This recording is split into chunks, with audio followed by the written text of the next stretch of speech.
ಪ್ರಜಾಪ್ರಭುತ್ವದ ದೇವಾಲಯ ವಿಧಾನಸೌಧದಲ್ಲಿ ಪಾಕಿಸ್ತಾನ್ ಜಿಂದಾಬಾದ್ ಅಂತೇಳಿ ಕೂಗ್ತಾರೆ, ಘೋಷಣೆ ಕೂಗ್ತಾರೆ.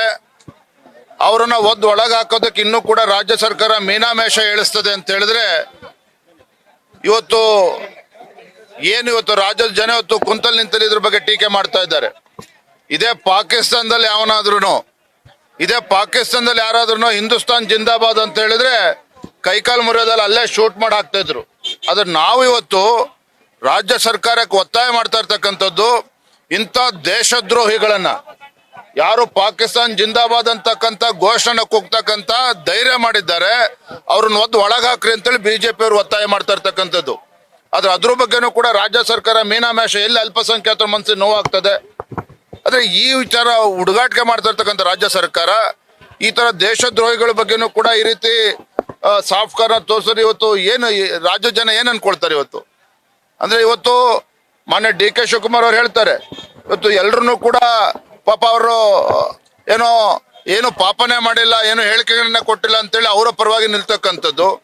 ಕಾಂಗ್ರೆಸ್ ಸರ್ಕಾರದ ನಡವಳಿಕೆಗಳು ಏನಿದೆ ಇತ್ತೀಚಿನ ದಿನಗಳಲ್ಲಿ, ಕಾಂಗ್ರೆಸ್ ಸರ್ಕಾರ ಇವತ್ತು ಅಧಿಕಾರಕ್ಕೆ ಬಂದು 9 ತಿಂಗಳಾಗಿದೆ. ಇವರು ಅಲ್ಪಸಂಖ್ಯಾತರ ತುಷ್ಟೀಕರಣದ ರಾಜಕಾರಣ ಮಾಡ್ತಾ ಇದ್ದಾರೆ.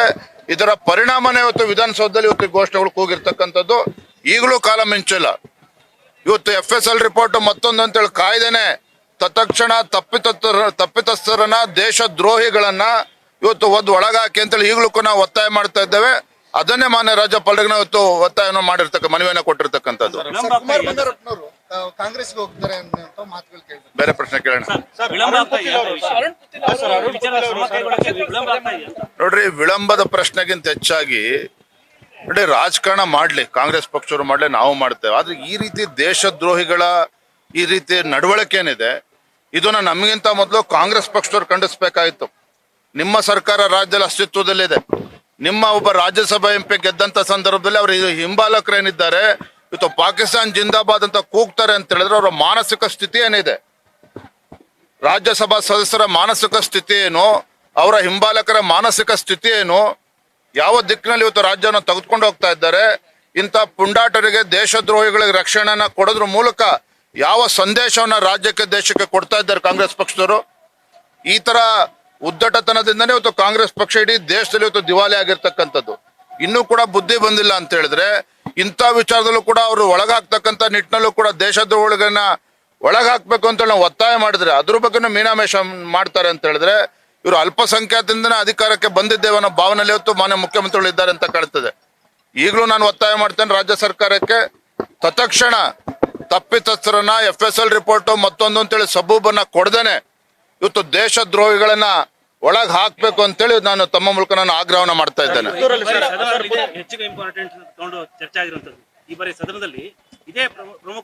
ನೋಡ್ರಿ, ಇನ್ ಏನ್ರಿ ಚರ್ಚೆ ಮಾಡ್ತೀರಿ?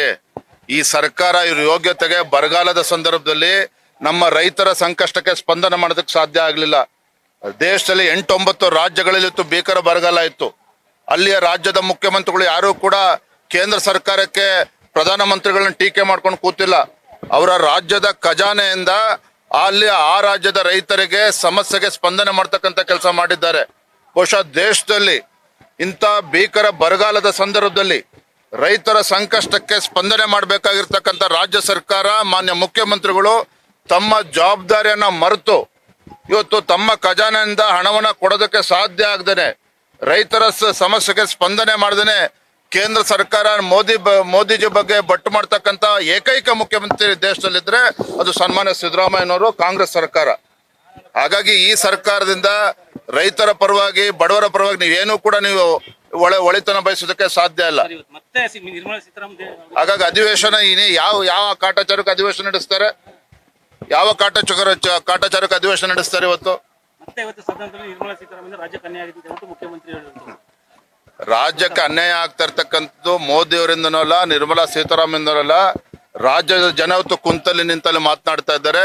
ಈ ದರಿದ್ರ ಕೆಟ್ಟ ಸರ್ಕಾರ, ಕಾಂಗ್ರೆಸ್ ಸರ್ಕಾರನ ಯಾತಕ್ಕೋಸ್ಕರ ಅಧಿಕಾರಕ್ಕೆ ತಂದಿದ್ವಿ ಅಂತೇಳಿ ತಲೆ ಚಚ್ಕೊಳ್ತಾ ಇದ್ದಾರೆ ರಾಜ್ಯದಲ್ಲಿರ್ತಕ್ಕಂಥ ಬಡವರ ರೈತರು.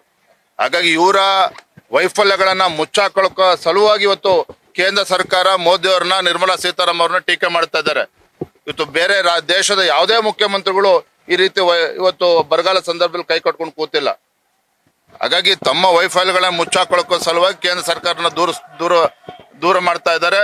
ನಾವು ಈ ವಿಚಾರವಾಗಿ ಇವತ್ತು ರಾಜ್ಯದ ಜನರ ಮುಂದೆ ತೆಗೆದುಕೊಂಡು ಹೋಗ್ತೇವೆ. ಈ ಸರ್ಕಾರದಲ್ಲಿ ಖಜಾನೆ ಸಂಪೂರ್ಣವಾಗಿ ಖಾಲಿ ಆಗಿದೆ. ಇವತ್ತು SC ದಲಿತರಿಗೆ ಮೀಸಲಿಟ್ಟಿದಂತ ಹಣವನ್ನು ಕೂಡ ಇವತ್ತು ಡೈವರ್ಟ್ ಮಾಡಿರ್ತಕ್ಕಂಥದ್ದು. ಯಾವುದೇ ಇವತ್ತು ಬಿಜೆಪಿ ಸರ್ಕಾರ ಇದ್ದಾಗ ಅನೇಕ ಅಭಿವೃದ್ಧಿ ಯೋಜನೆಗಳನ್ನ ಇವತ್ತು ಕಡಿತಗೊಳಿಸಿರ್ತಕ್ಕಂಥದ್ದು. ಹಾಗಾಗಿ ಸಂಪೂರ್ಣ ಇವತ್ತು ಹತಾಶಾಗಿರ್ತಕ್ಕಂಥ ರಾಜ್ಯ ಸರ್ಕಾರ, ಕಾಂಗ್ರೆಸ್ ಸರ್ಕಾರ, ಮಾನ್ಯ ಮುಖ್ಯಮಂತ್ರಿಗಳು ಹತಾಶಾಗಿ ಈ ರೀತಿ ಭಾರತೀಯ ಜನತಾ ಪಾರ್ಟಿಯನ್ನು ಟೀಕೆ ಮಾಡ್ತಾ ಇದ್ದಾರೆ. ಇದಕ್ಕೆ ತಕ್ಕ ಉತ್ತರವನ್ನ ಮುಂದಿನ ದಿನಗಳಲ್ಲಿ ನಾವು ನೀಡ್ತೇವೆ. ಥ್ಯಾಂಕ್ ಯು, ಧನ್ಯವಾದ. ನ್ಯೂಸ್ ಫಸ್ಟ್ ನಿರ್ಭೀತಿಯಿಂದ ನಿಮ್ಮ ಪರವಾಗಿ.